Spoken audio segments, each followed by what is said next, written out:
My boy, Logan. How you doing, my man? Fantastic, always. You know how it is. Yes, sir. I feel you on this fucking fine Thursday, June 30th, of when NBA free agency is about to start. Woo! Ooh, I put out a GIF the other day. I don't know if you ever seen it in The Simpsons. Buddy pulled up his sleeve and he was like, "Inject it into my veins." yeah, yeah, yeah. I was like, hell yeah! I was like, hell yeah, that's me Yes, for sure. for real. I'm excited. I mean, there's a lot of movement going on. It's gonna be fun. It's gonna be fun. Yeah, bro, it's gonna be dope. Real quick, man. How you doing? How you doing with class and everything? How you feeling in this late in the program when we're about to graduate? It's crazy, bro. It's been flying by. To be honest, I mean, we got what? I mean, I got 3 months left, so it's crazy, flying by. But feeling good, feeling confident. Definitely more polished, you could say. But it's still a grind, still getting there, still a lot of work to be done for sure. Yeah, and one thing going off of what you just said, one thing that I feel like our classmates don't realize is that we're not gonna be even close to great when we graduate. Like it's just gonna be a long This is process just for the the next start. 10, 15 years, you know? For real, this is just the start, bro. Like this is, I mean, realistically, most of us aren't going to be where we want to be until another 5, 10 years from now. Yeah. So Yeah. Facts. work's just beginning. Yeah, man. Well, before we get into the net and gritty, man, just want to congratulate Sue Bird. 324 career wins, the most in WNBA history. Hey, shout out to Sue Bird, man. Yo, doing the thing out there, bro. For real, she's about to retire too, and she's almost ready to hang it up. I've heard from around the grapevine. So the fact that she's gotten to that place is Yeah, 20 plus seasons, bro. Man, it takes a toll on the body, on the mind, absolutely, and I'm pretty sure she wants to just chill and hang with her fam. So, hey, but shout out of to course, her, man, putting in the work, putting in the grind for sure. for real. But man, more tragic news, and it's crazy, man. I'm sorry for laughing, but bro, Miles Bridges was arrested for domestic violence.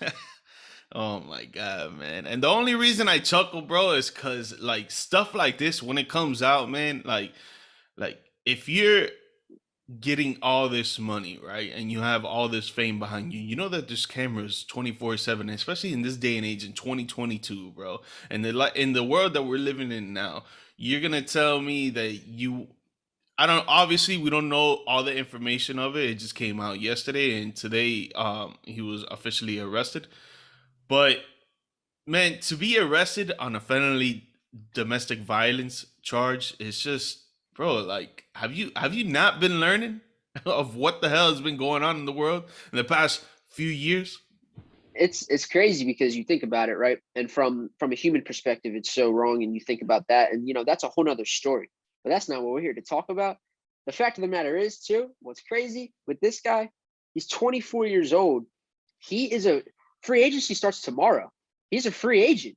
This guy could have commanded close to a max deal. He's 24 years old. He averaged 20 points last year, 7 rebounds. This guy he had a breakout season last year. You're Yeah, gonna man. you're gonna throw, and I mean, listen, somebody's obviously gonna pay this man eventually, but the fact of the matter is you're gonna have to wait now. And on top of that, you might not even go to the place that you wanted to go originally because morally, a lot of teams don't like that stuff, man. Like, come on. It's something that's just this is not it's not smart. Not smart. Dude, I honestly disagree with you. I don't think any team's gonna pick him up. I think the commissioner is gonna either try to ban him for life, just because the NBA is not gonna want that look behind them, especially they're a player first a league. Like they're not gonna want to have that on their basically on their resume for other people to be looking outside and be like, oh, the NBA is just like the NFL. They don't really give a crap.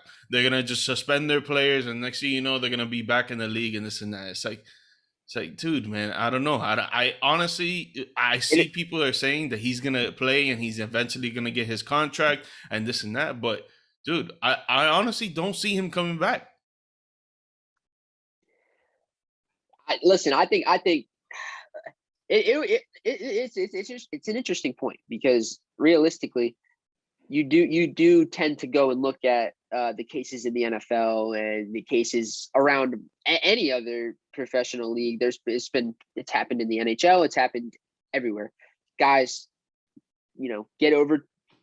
get too over their head in what they're dealing with, and they do something stupid because they are just, it happens. Like in professional sports, it happens all the time.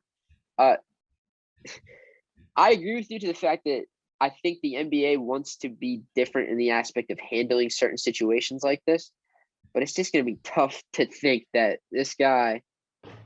I mean, the Hornets already did extend a qualifying offer to him as well. I don't know if that would be like taken back in a way due to this news, but I don't know. It's definitely something to look out for sure. It's an interesting thing because, like I said, averaged 20 points last year and 7 rebounds. You had a breakout year, son. Like, well, what are you doing? What are you thinking? Yeah, bro. I mean, obviously the NBA is gonna closely monitor this for the next probably few days, weeks, or however long it goes. We'll get more details on that later on. You know, hopefully the victim of this issue is she's okay and she's doing all right. She's not hospitalized or anything, because that really sucks, man. It really sucks. But you know, it is what it is. Miles Bridges, I hope you learn from your mistakes. I hope, I hope, like I don't wish bad upon anybody, but man, it's just a crazy situation, especially leading up to NBA free agency. And going into that, the latest news coming out for NBA free agency, San Antonio's All-Star guard DeJounte Murray has been traded to the Atlanta Hawks for Donald. How do you pronounce his name? Donald Gallinari? Danilo Gallinari. Danilo Gallinari. And 3 first-round picks. Man, that was super surprising to me that the San Antonio Spurs are going to let go of their star guard, especially his first-time All-Star, which was this past season, had an incredible year, and they're going to trade him away for a bag of chips and an Arizona Mucho Mango can. Like, it's crazy to me. So they got Charlotte's first pick next year. Charlotte is a decent team on the rise that has plenty of young talent. They have plenty. Obviously, Miles Bridges is someone that you're going to have to not talk about anymore with that young talent. But we can go to the Ball brother. We can go to plenty of guys on that roster. They still have Gordon Hayward. There's plenty of guys on that Hornets team that they should be able to compete. They were in the play-in game last year, so there should be no doubt that they'll try to get back into the playoffs next year. So that realistically might not even be a lottery pick. Plus the Hawks pick in 25 and 27. Newsflash, if you have 2 guys, this is the first time in NBA history that a pair of teammates are going to have averaged 20 points and 8 assists per game in the previous season. So 2 guys that are also very, very young. Who's to say in 2027 this team is still not competing with the same 2 guys that, this trade happened with? Very confusing to me from the San Antonio Spurs perspective. I thought for sure they could at least go and get guys that could maybe help their team now, because like you just said, or like, I don't know, is known, they're another team that were in the play-in or fighting for a play-in spot throughout the entire season. And it was really just DeJounte Murray. So yeah. I don't know. If you wanted to get rid of him so bad, if they don't want to pay him so bad, that's fine. But go out and get a guy like John Collins. He's disgruntled. He doesn't want to be in Atlanta. Why not? Who's to say that you couldn't have swindled a deal for 2 first-round picks, John Collins and Kevin Huerter, something like that? Because DeJounte Murray, in my opinion, was worth it to the Hawks. They would have gave up more, in my opinion. So I agree with you. It's quite confusing from the Spurs perspective for me. I know DeJounte Murray was kind of expecting a trade, and I don't get it with the Spurs, man. They did it with Kawhi. They did it with DeMar. Now they're doing it with Murray. That's 3 stars now that they could have signed to a big contract that they've decided. Yeah, Kawhi could have been playing with Murray right now as we speak, And DeRozan. No, sorry. yeah. But either let's say way, hypothetically, let's say DeRozan. Let's say DeRozan. Realistically, Yeah, let's say DeRozan. Who cares? That's 2 stars. Like, Yeah. I like you trade Kawhi and you're like, let's go get this guy DeRozan because he's been this guy in San Antonio, or he's been this guy in Toronto his entire career. So realistically, you can go out and get a guy like that. So I don't know. It's mind-boggling to me that you go out and get him and then you decide, you know what, he's not really worth it either. So we're gonna get rid of him too. I don't get it. I don't get it from the Spurs perspective. And now they're going to have to start from scratch once again. And that brings up the question to me: is Popovich ready to give it off? Yeah, yeah. No, I literally feel the same way because yesterday I wrote an article on that. Is Popovich about to retire? Guys, go check it out. Give it a little I read like it. and a little review. That's a little source from the G Perspective blog right there. No, but for real though, like you think about it, you're like, okay, they're giving away their best player. They're getting 3 first-round draft picks that 2 of them that you don't even know are where they're gonna be in the draft, right? So you think about it, you're like, yo, Popovich is 73 years old. This guy has been in the league for 26 seasons. 22 of those seasons, he's been a winning coach. This guy has the most wins in NBA history. And you're gonna tell me that you're gonna go into rebuild mode? No. To me, you're telling me that Popovich is already saying, look, I don't know if I'm gonna come back or not. I might retire. I might stay at the crib. I might go to the Bahamas, buy me a little house there. You know what I'm saying? And to me, the front office is ready to let go, and they're like, yo, you know what? You're going to be out of here? Then we're just going to start from scratch. We're just going to get picks like OKC did. I have like 50,000 picks in the next 5 years. And we're just going to start from scratch. Hire a new head coach, maybe get a new assistant coach. And dude, like they're just gonna start from the ground up. And to me, it doesn't really make sense when they had, like you mentioned, they had a chance to be in the playoffs. They were in the play-in game. They were a few points away of beating the New Orleans Pelicans. Like they had potential coming up into the next season. You could have gone in NBA free agency and do a little sign and trade for somebody. Try to sign two role players. You know what I'm saying? It doesn't make sense to me.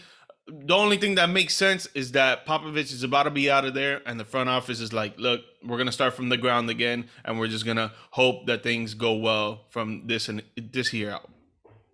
Yeah, I 100% agree with you, and it's crazy to me to even think that DeJounte Murray wasn't young enough for them to say, you know what, let's start with him. Let's rebuild around him. Let's get him the pieces. Like, dude, man. Yeah, I don't know. Puzzling to me as well. I think Atlanta's throwing some money under the table that we don't know about. You know, it's just, it could be some breaking news. Greg Popovich is the new head coach of the Atlanta Hawks. Right. He's like, yeah, I'm done. I'm done with the Spurs. Traded my best player to the Hawks, and now I will be the head coach there. Yeah, man. So, yeah, we'll see Murray in Atlanta. It's going to be a great backcourt over there. Young and Murray, that's going to be dope. They still won't beat the Heat in the playoffs. It is what it is. But your boy, Russell Westbrook opts in for $47.1 million for the next season on his last year of his contract. And I wanted to get your thoughts on this because I know how you feel about Westbrook, right? How do you think Westbrook's game is going to be different this year with this new head coach? I forgot how to pronounce it. Darnham. There you go. With this new coach coming in, hopefully he brings a new culture. He brings a new energy, a new vibe to the team. Because obviously the Lakers did not make the postseason last year. Very disappointing season when they had 3. I won't say superstar players, but they had 3 all-star players on one squad. All-star caliber players. Yeah, all-star caliber players. Nice. Thank you for correcting me. How do you feel that his game is going to change this season with this new coach?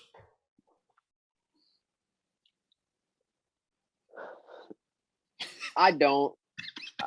I don't think it's going to change. I mean, he's been past his prime since he left Oklahoma City.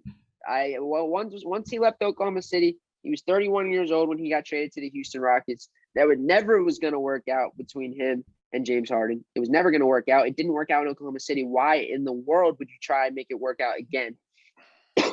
Doesn't make sense to me. But Besides the point, he only played 57 games in that season anyway, so it was kind of injury riddled. But you also knew that was kind of listen. Those last 3 years in Oklahoma City were like mind-boggling to me because he had those 3 years with KD in 14, 15, and 16, or 14 and 15, where he missed both half the seasons and played basically awful when he was in the lineup. And then magically KD leaves, he becomes enough. He gets a second energy in Oklahoma City, gets traded to Houston. I don't understand why the Rockets decided it didn't work the first time. Why would it work the second time? I don't understand. But besides the point, Washington, I think honestly, he had his best season in Washington in the past 3-ish years, in my opinion. His last year in Oklahoma City was Houston that year was terrible. The year in Washington when he played with Brad Beal and lost to the 1-seed Sixers in the playoffs as the 8 seed, he had a decent year. 11 assists, 11 rebounds a game. He had a pretty good year. That's why the Lakers went out and got this guy, right? That's why the Lakers were like, yes, okay, you know what? Let's match this guy with AD and LeBron, and let's see what he can do. This guy stinks, bro. He stinks. Like, he stinks. I'm telling you, he stinks. And if you want to, he can't shoot, bro. He can't shoot. He has terrible court vision nowadays. And it seems to me as all he wants to do is just go and live that Los Angeles. Like, you know what he did when he signed his player option? He went and partied with Kevin Hart when he signed that $47 million.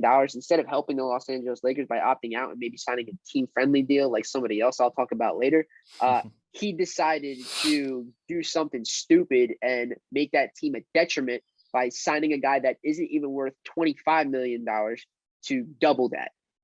Russell Westbrook is the epitome of selfish, and this is why he is not as good of a player as he was in Oklahoma City, because at that point he wasn't good enough to be selfish, and he had a better player playing with him. He won MVP, and the world was his. That's my opinion on Russell Westbrook. I hear you. And you know I like you. And you know it's not because you look like one of my favorite superheroes, Peter Parker, and you have his name attached to you.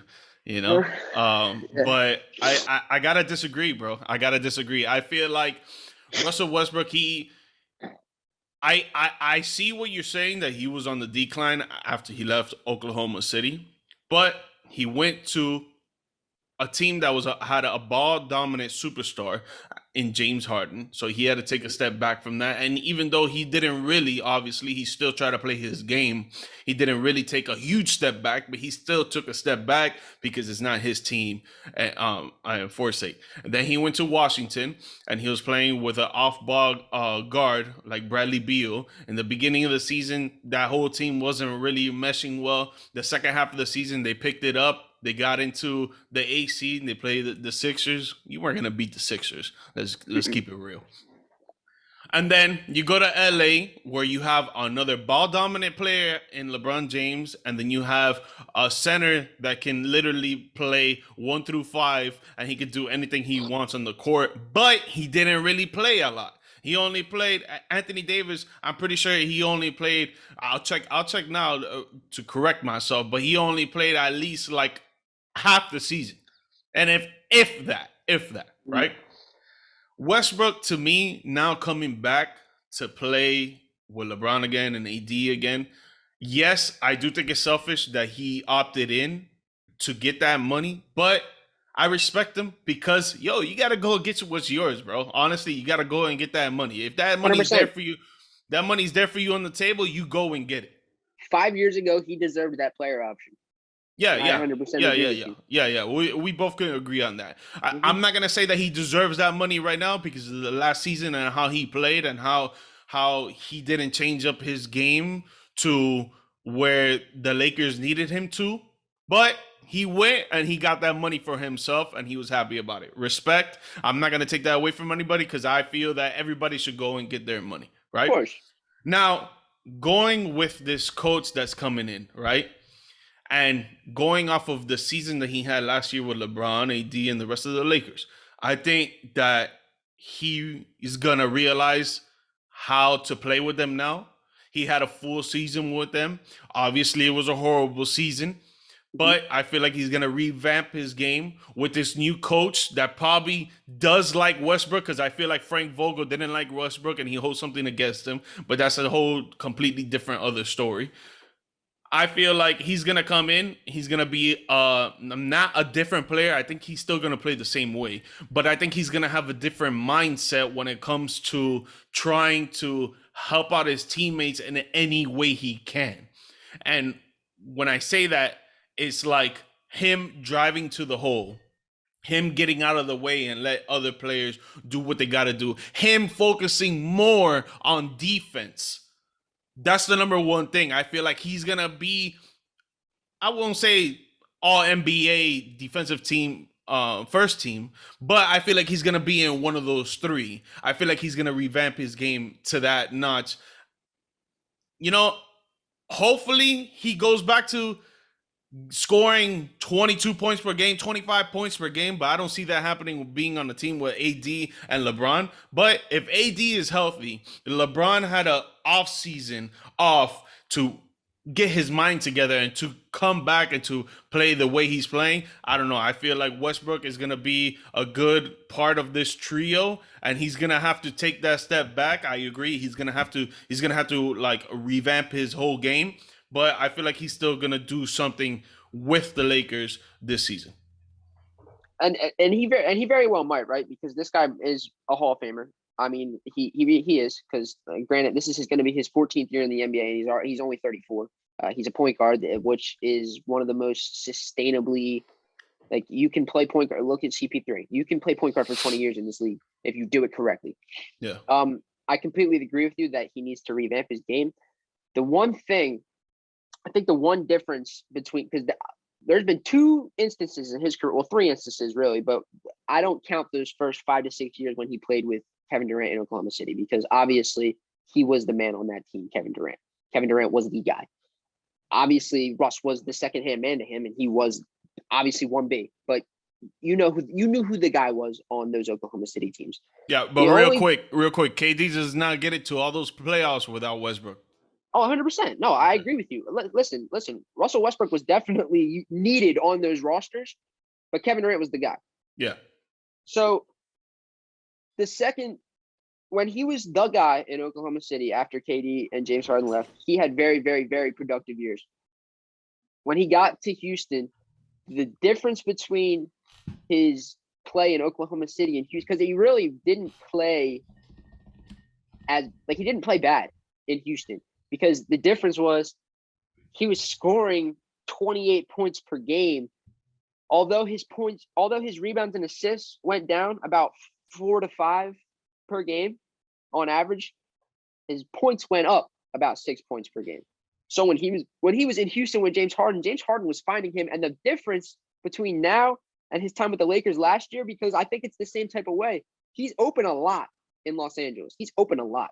Mm-hmm. If he can knock down certain shots, he doesn't need to average 10 rebounds because he has Anthony Davis. He doesn't need to average 10 assists because there's plenty of guys that can do that and are capable on that roster.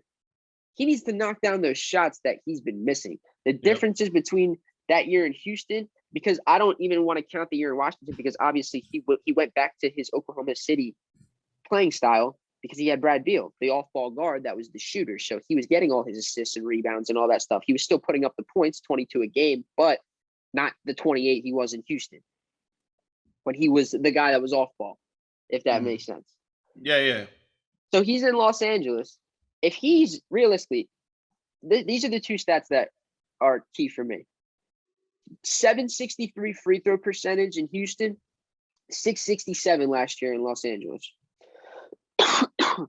2-point percentage, 514 in Houston, 485 last year. Not a big drop, but definitely a gap.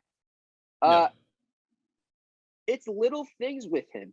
Field goal percentage in Houston, 472 last year, close to an all-time low besides his first 2 years in the league at a 444.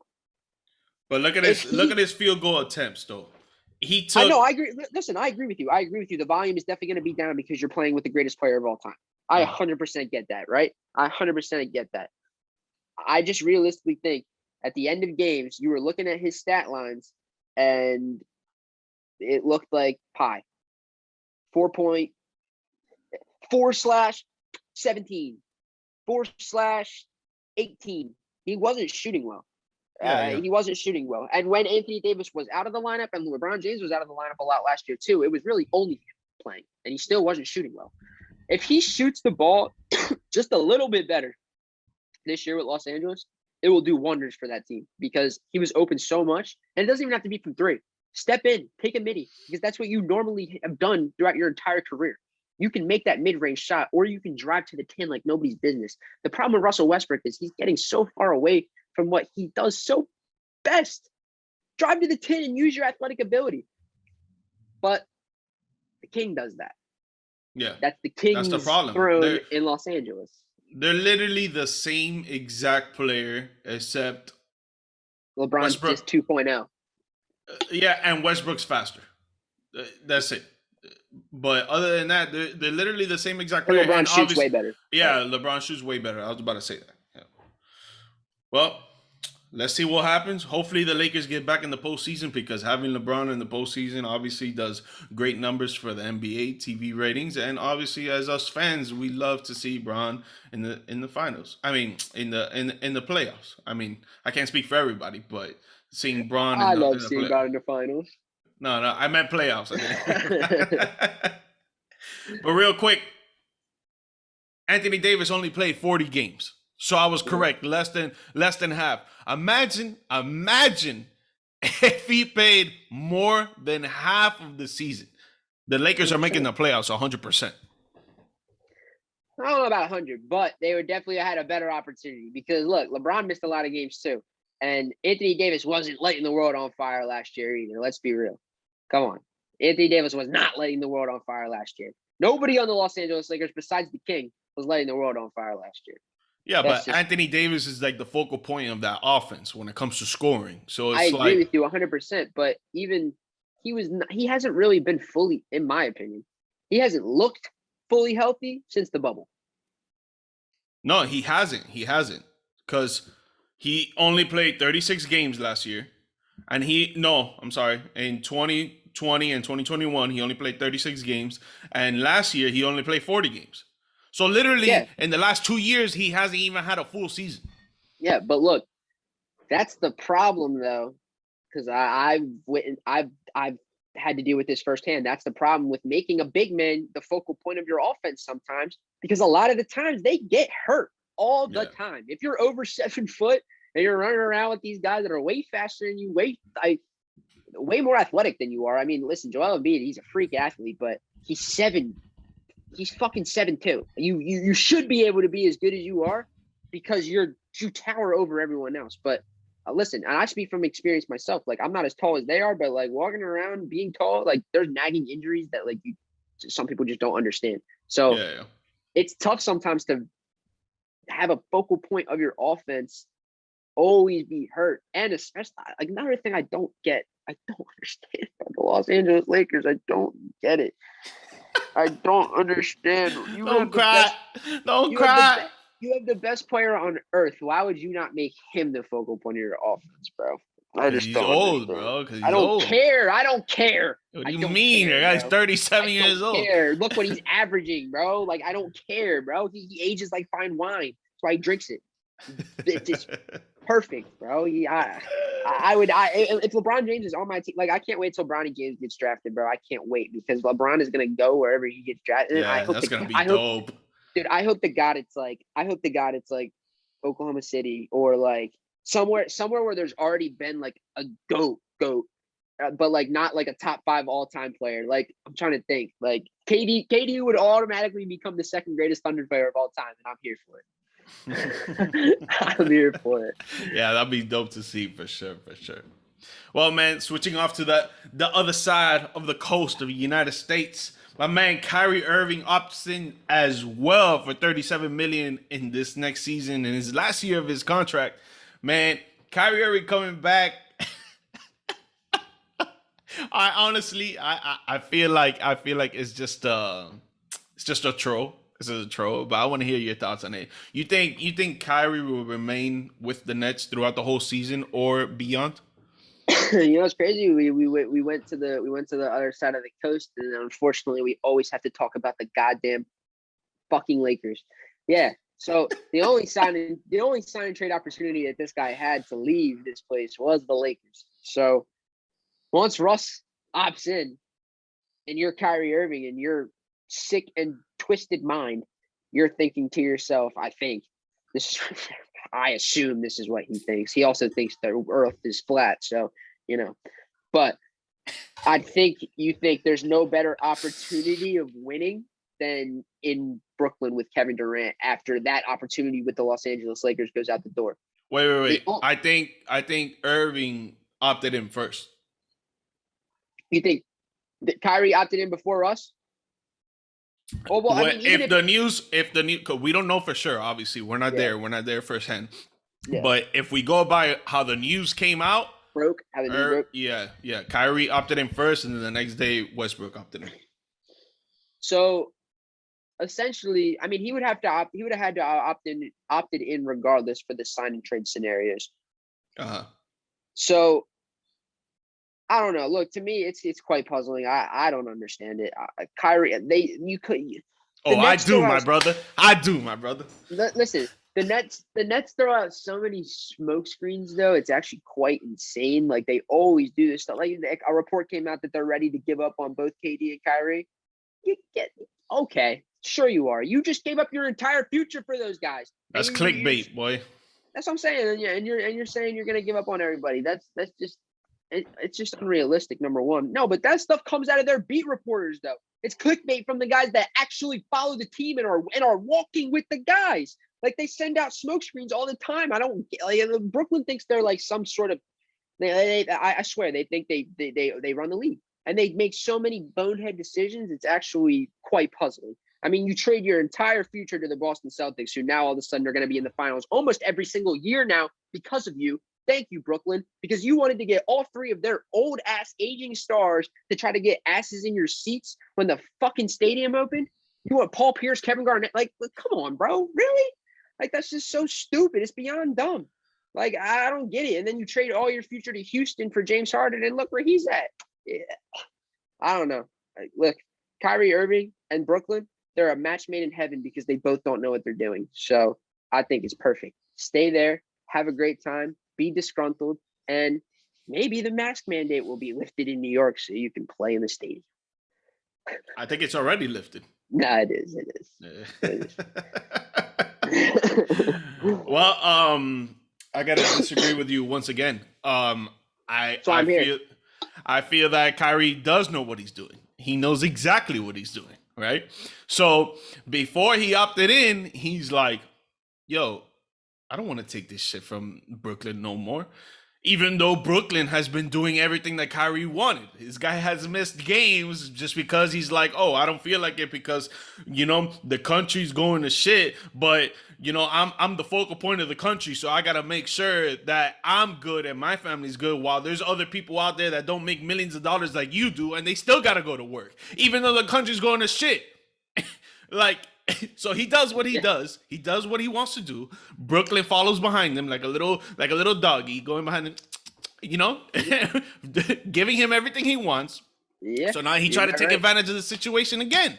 He's like, all right, you know what? You guys have been like doing these mandates and all this stuff and this and that. Like, yo, I want to try and get out of here. I want to try and go to a team that's a contender. And like you said, we always got to go back to the Lakers.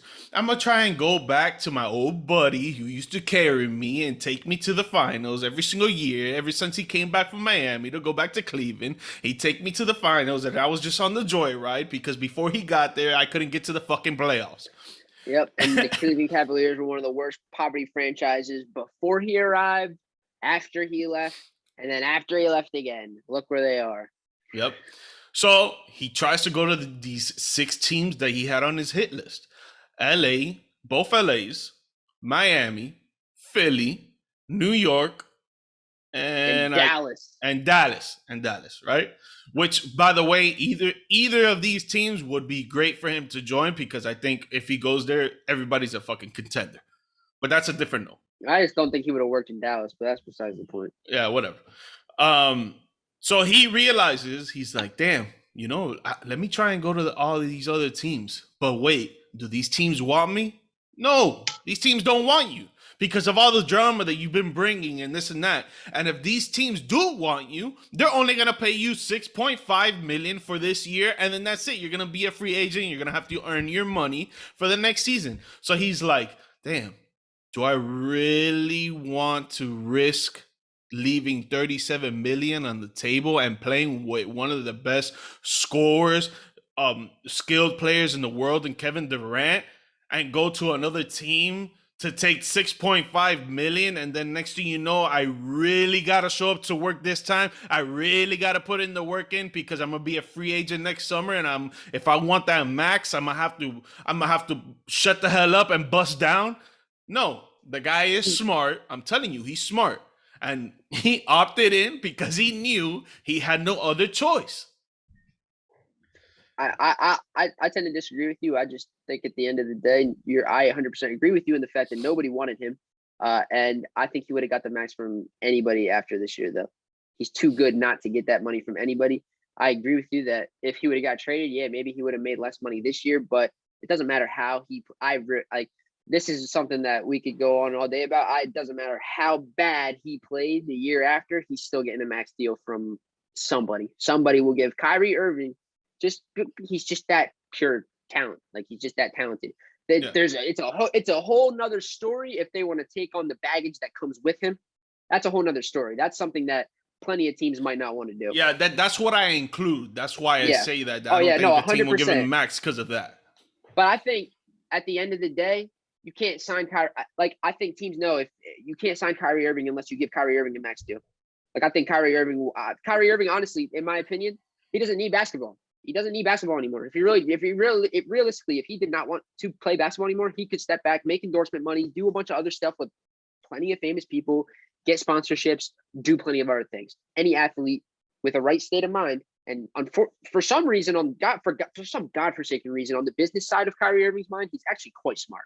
He does a lot of things correct. He's intelligent. Yes, he does. I just think that he's an attention whore. I think he's an attention whore. Oh, 100%. He loves that. He loves it. That's a given. He wants to be what people are talking about. He wants to be, yes, exactly. He wants to be in front of people's faces, it's loud the same thing and with proud. Russell Westbrook, though, too. And I think it's a lot of things with these prima donna point guards. It's like, perfect example. Both of them, not one of them, both of them right now at the same exact time are fighting with two guys that hosted the same show on ESPN 20 years ago. Are you fucking kidding me? You're both arguing.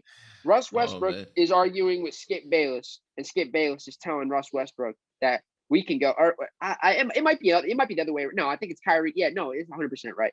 Kyrie's fighting with Stephen A. Stephen A. and Skip Bayless is with Russ on Twitter. Both of them. They're both talking about how they're both going to go on each other's podcast. Wait. Skip Bayless. Man. You're saying Skip Bayless is going to go on Russell Westbrook's podcast to talk about their disagreements on his career? You don't think both of them know how many fucking clicks that's going to get and how many views that's going to get and how much money that's going to bring in? Like, why do you think that they keep saying, oh, let's do this publicly, let's do this in front of the world, come on the show and this and that? Russell Westbrook and Kyrie Irving don't give a flying shit. They don't care, bro. I'm telling you, they don't care about basketball. They don't care. And I think Russell Westbrook, I think, has more of a care than Kyrie, because Kyrie's got that already. He don't need that. Nobody can talk on his name and say that he didn't do that. Yeah. So, and like I said, from what he's shown, he never seems focused on the game. He's focused on everything else. So it's hard. And listen, I think there's going to be a limited amount of teams that would give him the money that he deserves for his playing ability, strictly on the fact right now at this moment. Because if he shows out, I think it's a completely different story. Yes. But I also think last year, he didn't play bad. Like, he had a couple. No, he played 29 games. I'm sorry to cut you off. Yeah. He played 29 games, averaged 27.4 points, bro. That's what I'm saying. So, like, realistically, I just don't think he could average 25 next year. And someone, for his pure ability to play the game, somebody will give him the money. But it always will go back to what does this guy actually care about? Does he care about the game of basketball on our team, or does he care about Johnny Johnson over there telling him that the earth is round? I don't know. Kyrie's he's a head case, man, but he's an intelligent head case. I don't know how to explain. He's like Antonio Brown. They're dangerous. They're dangerous people.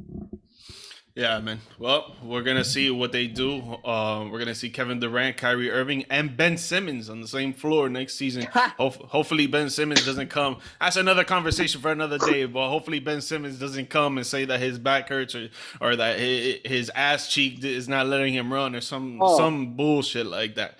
But if that trio can go out and play on the floor, they're gonna do damage. They're gonna do damage. They'll be back in the playoffs for sure. Yeah.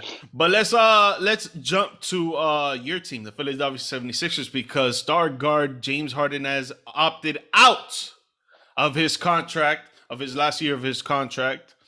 And obviously there's rumors going around on why he did that. So just to hear your perspective on it, why you think he opted out and not opted in? So look, this is a guy that's been in the league for close to 15 years. This is a guy that expected to win a championship at least once at this point in his career. And this is a guy that knows he is in a very good position to win a championship if the pieces are there.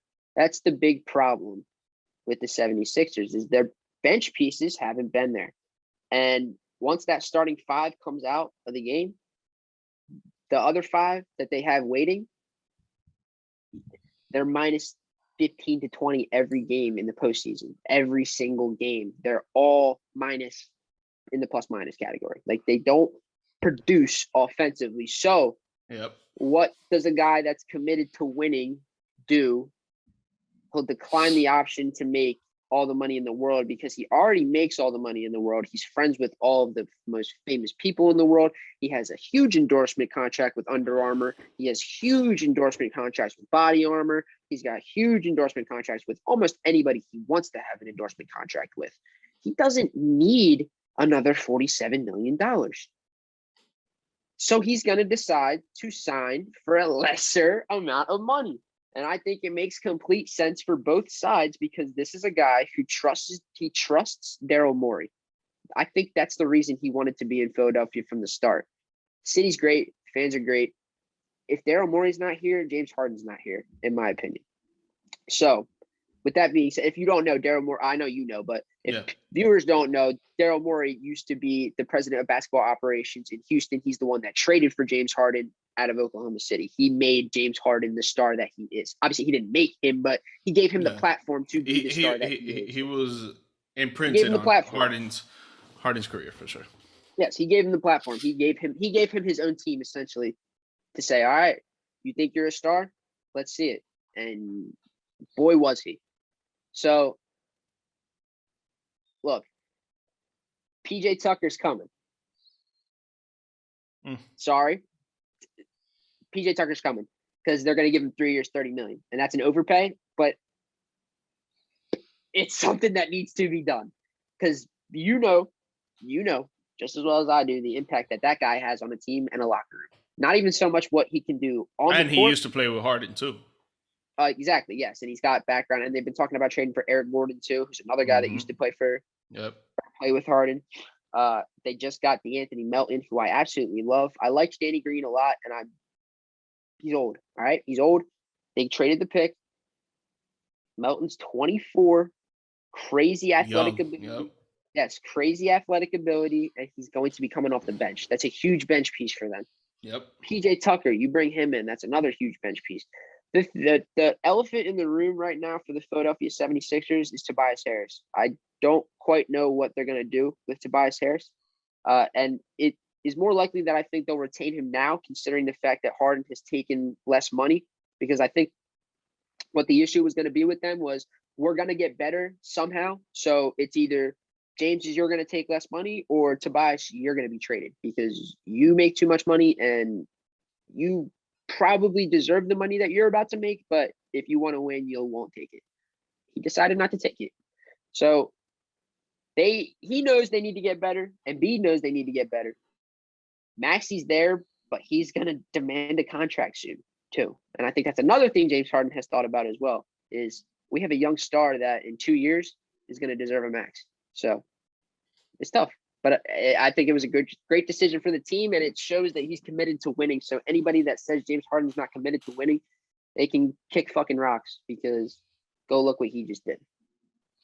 Yeah, I think this is the only thing we're gonna agree on today, for sure. I feel like it was a great decision by James Harden, and obviously with the Philadelphia 76ers, because like you said, like he's gonna take less money and he's gonna help this team try to sign anybody in free agency, or maybe do some signing trades and stuff like that.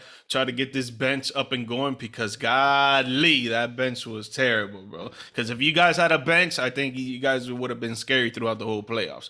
It's hard to depend on a center who had a thumb injury throughout the whole playoffs after game 3 against Toronto, who arguably should have been MVP of the league, but that's another conversation for another day.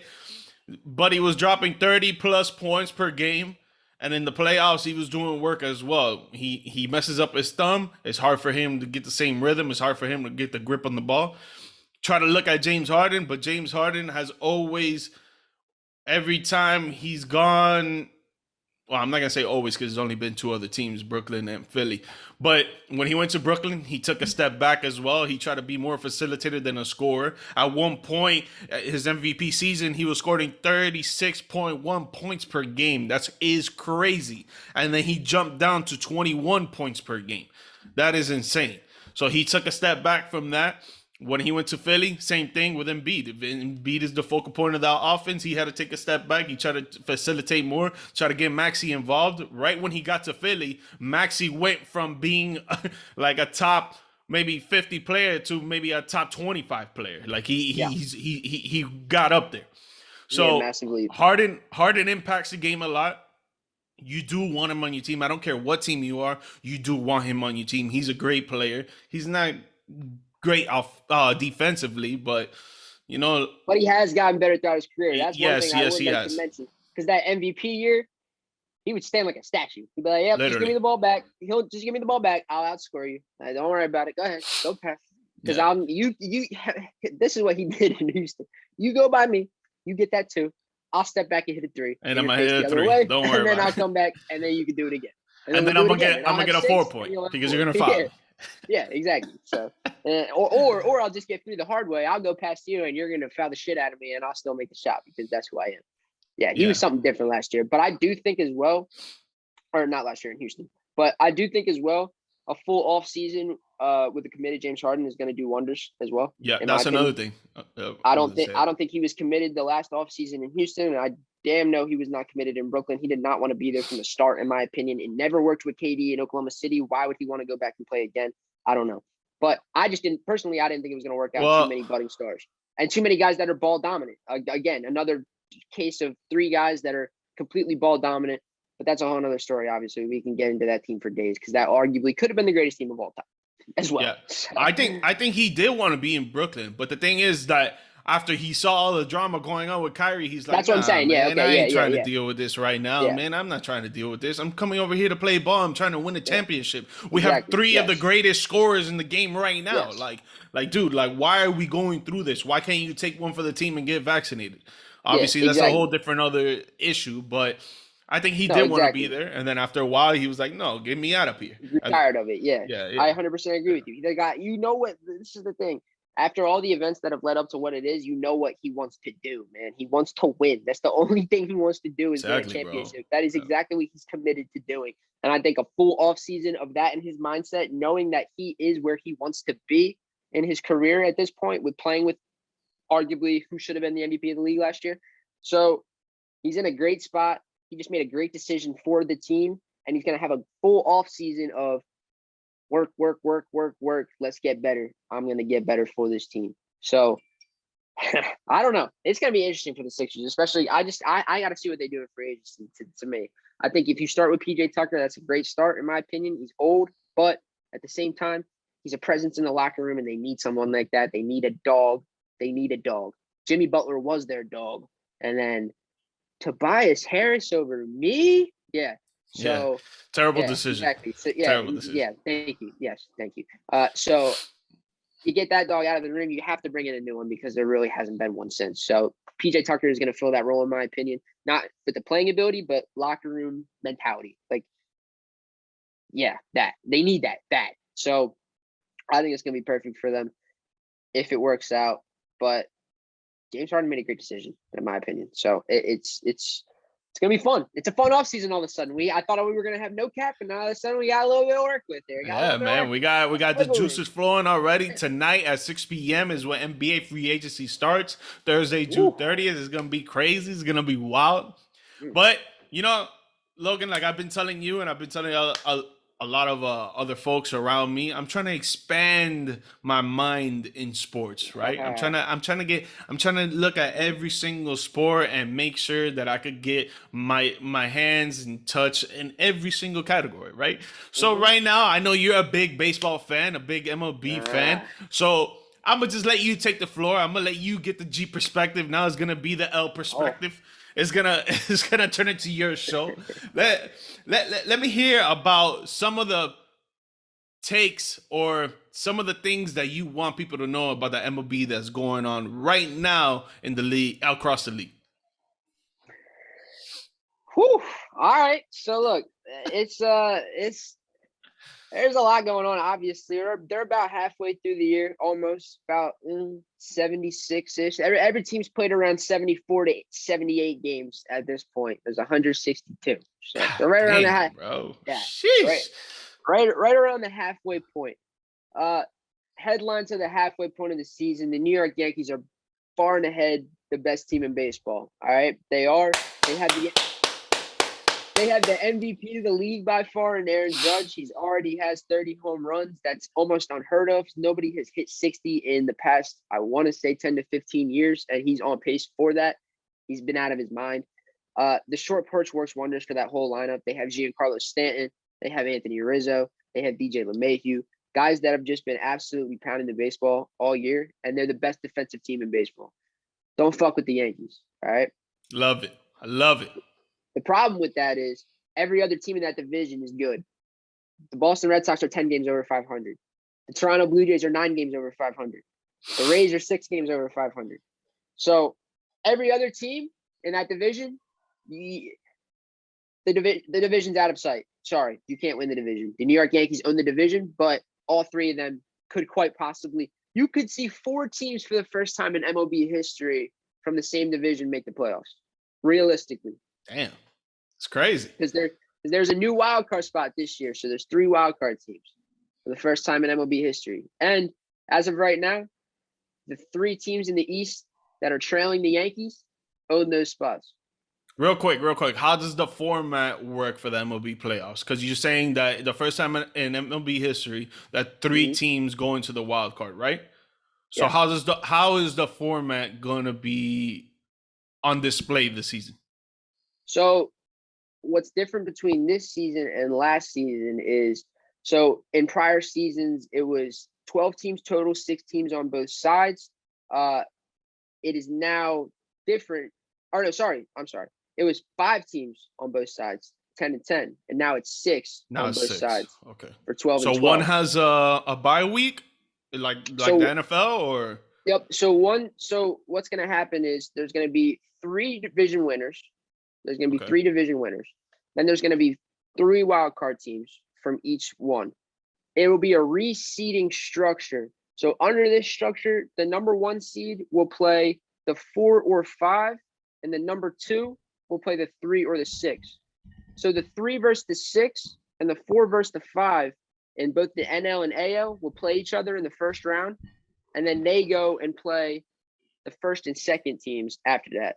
So the top two records in both the National League and the American League get a bye in the playoffs. So they don't have to play in the first round. It'll be the 3rd best team against the 6 and the 4 versus the 5. And then the winners of those games, it'll be reseeded after that. So the 1 seed will play the worst seed remaining, and the 2nd seed will play the other team. Okay. Okay. So And realistically, I what you're looking see at, that the All Star voting ends today at 2 p.m. it does. The All-Star voting does end today at 2 p.m. There is a lot of guys that think they're set in stone in the starting spots. Obviously, you have your mainstay guys. You have Aaron Judge. A lot of guys have gotten injured recently. Bryce Harper, who's, oh gosh, hurts so bad, but he broke his thumb. He's out 6 weeks, so he will Oh not be damn. playing in the All-Star game. Yordan Alvarez just had a head-to-head collision with his teammate Carlos Pena. He's been absolutely mashing the baseball. He'd be a Triple Crown winner if Aaron Judge didn't exist right now. That's how good he's been. But that's besides the point. He just got injured, so he's questionable for the All-Star game now. So there's going to be a couple guys that are going to get twisted in and out. But for now, that's pretty much set in stone who's going to make it. The Twins are the only team in the AL Central that are any good. The Guardians have been decent, but in my opinion, they're not good enough, so they're going to fade. I think the Twins come out of the AL Central. The Astros are the Astros. They're going to win the West again. The West is terrible once again. One team that you should watch if you ever get a chance is the Los Angeles Angels. I heard they're ass right now. They have four guys that have either won an MVP or are batting over 300 right now in their lineup, and they're 37 and 41, 12 games out of first place in their division. I was listening to the podcast the other day that they were saying that that they have arguably two of the best players in MLB, Mike Trout and someone else, on the same team, and they're not even close to making the playoffs. Yep, Shohei Ohtani fucking pitches and hits. He's their starting pitcher. Okay, so the dude on the cover of MLB last year. Yes, he's the one that won MVP last year. Okay. Mm-hmm. He's pitching to a tune of a 2.8 ERA this year. That's about top 10 in baseball. He's not hitting as well as he did last year, but he still does both. And he still hits well. He was the MVP. Yeah, I see some highlights. He hits bombs, yo. Yes, it's mind-boggling. The NL, the National League East is quite interesting. The Phillies lost Harper, but they're going to be aiming for a wild card spot. It's a two-legged race between the New York Mets and the Atlanta Braves. The Mets have been leading this division all year. They started off extremely hot, and they've been not bad, but around 500 in the month of June. The Braves have been the hottest team in baseball in the month of June. They're 21-5. They're 21-5 in the month of June. They are now 3 games out after being 12 games out just a month ago. So the reigning World Series champions are on a heater right now, and they're spiraling towards first place in the National League East. So that's something to look out for. There's only 2 good teams in the National League Central, the Milwaukee Brewers and the St. Louis Cardinals. In my opinion, the Cardinals are 1.5 games out right now, but I think they have a better lineup. And I don't know. Milwaukee's got a decent lineup, but it's not that good, but they have the best pitching staff in baseball. That's the only reason I see Milwaukee going anywhere. But the best division in the NL, George, is the National League West. Dodgers, Padres, Giants. All those teams have a chance of making the playoffs and winning their division. And the Dodgers arguably have the best team in baseball, but they play in such a good division. It's tough to be like the Yankees and win 56 games because every other week they're playing at least 2 teams over 500. So it's tough. Yeah. And they've had a lot of injuries. The Los Angeles Dodgers have lost a lot of guys in their starting rotation, so they're a team that you should look out for in the future for sure because they're always relevant come playoff time. I need Miami to start winning, dog. 34-40, 5-5 in the last 10 games. Come on, man. Yeah, Miami's a team that's interesting. They don't like paying guys, man. They don't like paying their players. They had plenty of opportunity to go out and sign a couple of guys this year. Nick Castellanos, who just signed a free agent contract with the Philadelphia Phillies, actually said in a statement, because he's from Miami, he said, I was expecting to sign with the Marlins until Derek Jeter left because they told him that they didn't want to spend money. So how do you expect to win in any sport? How do you expect to win if you're not willing to pay your players? You think these players want to go out there and play for free? No, man. These people got families, they got kids, they got lives. So you think they're gonna want to go out there and just play for the minimum all the time? Come on, man. For sure. When they know for a fact that they could go somewhere else and do more. So why not do it? That's what they do.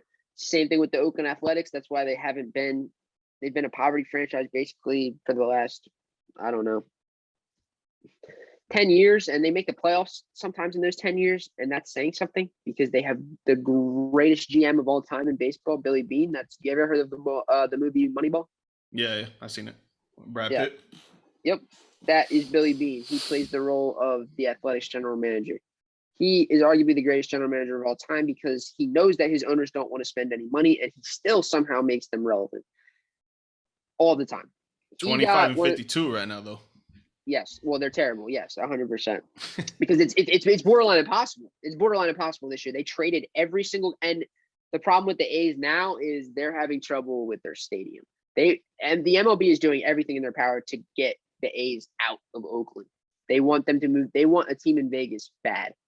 The MLB wants a team in Vegas very badly, and Oakland refuses. It's the same thing with the Raiders. They refuse to give the A's a new stadium. They're still playing in the shitty ass Coliseum that is literally meant for a different sport. That is a football stadium. And you are playing football in you're playing baseball in a football stadium. So and the football team that played there didn't even want to play there because it was so fucking shitty. That's saying something. So nobody goes to their games. They average around 2,000 fans per game. troubling times in Oakland right now. Crazy, man. But the thing is that how much better would it be? Because I think it will be a whole lot better. How much better would it be for you? Obviously, baseball is different from football, but getting the A's out of Oakland and going to Las Vegas. I mean, I think that would be great for the sport, no? It would be great for the sport. It would be great for everyone. It would be great for everybody involved because the owners would have to sell because they're based out of Oakland. So the fact of the matter is the guys don't want to pay because they don't get revenue. They don't get revenue for their games because they don't get fans to go because nobody wants to go because of how shitty the team always is and how shitty the stadium is. So It's like an everlasting cycle with the A's that they can't quite figure out. And the MLB is honestly quite tired of it because guess what? There's a second coming of the Oakland A's happening, and it's in Tampa Bay, and they don't want these teams to keep popping up and then just not paying their players because the Rays do it too. And the Rays for the past 5 to 6 years have been very, very good. Their GM has been super slimy in the way that he's maneuvering, and he's been gross. He literally has been gross. He has gotten guys that have been rejects on minor league teams elsewhere that have come to the Rays and have produced at the major league level. Randy Arozarena, Brandon Lau, Joey Wendell, Blake Snell, Chris Archer. All these guys, they either build from within or sign cheap free agents, and they just they just pop off. But they don't pay anybody, man. They don't pay anybody. They had Austin Meadows 2 years ago, one of their best players, gone. They traded him. Actually, they didn't want to pay him, so they traded him. Blake Snell traded. They have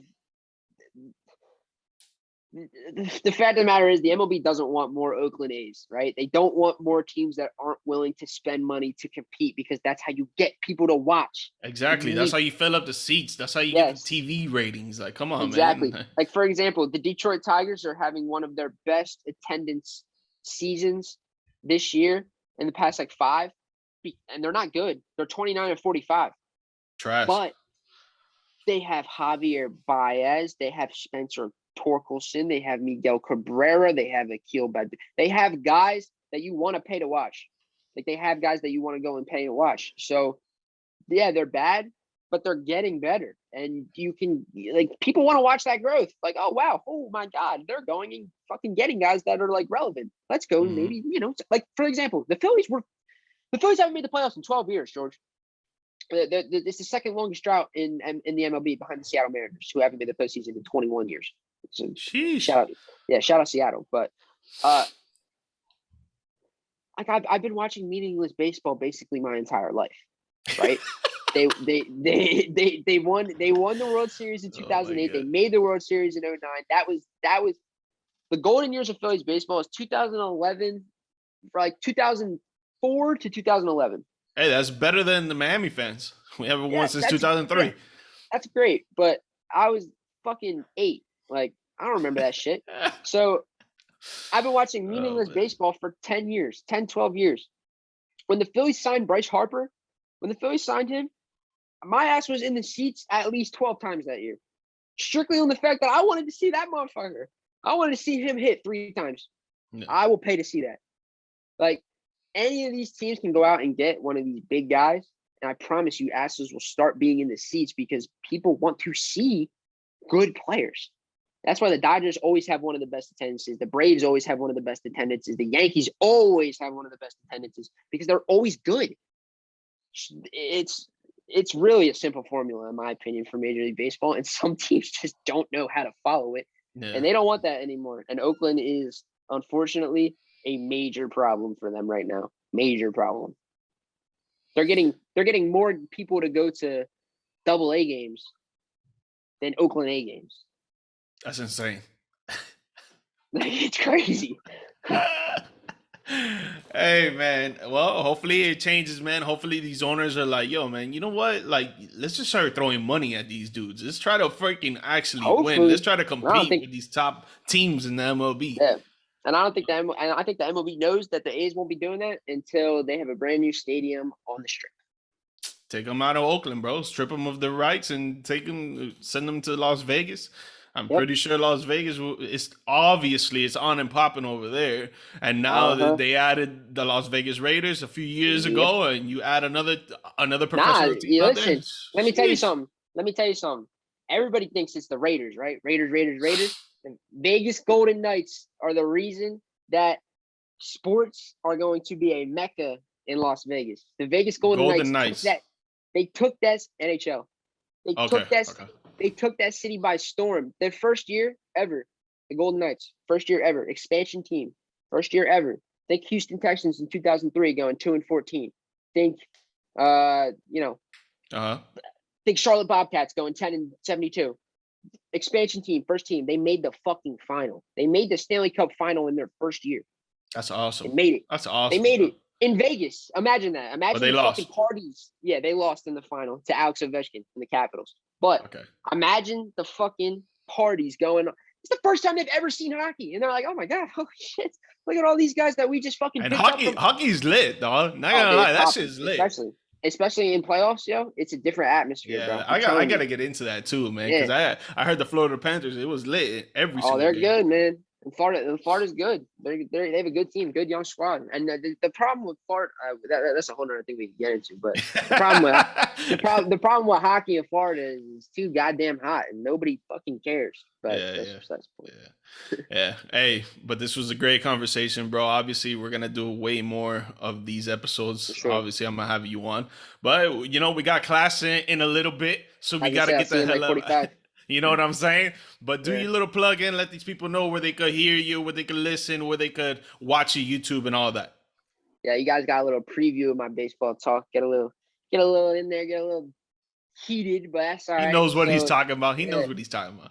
Yeah, so we go Around the John. It's the Around the John podcast. It's a baseball podcast, mostly Phillies, but we're actually really, honestly, it's mostly getting more of MLB talk now. We rarely get to the Phillies talk at this point because there's just so much to talk about in season. But yeah, man, Around the John on everything: TikTok, Instagram, social media. Around.the.John. All right. Guys, you know where you can follow me, Twitter at GeorgeMike Perez, IG, TikTok, YouTube at GMike Media _. The podcast itself, the audio version, is under the G Perspective on all podcast platforms. Logan, thank you, my boy. Obviously, I'll get you back on in another episode, and I'll see you later, my dog.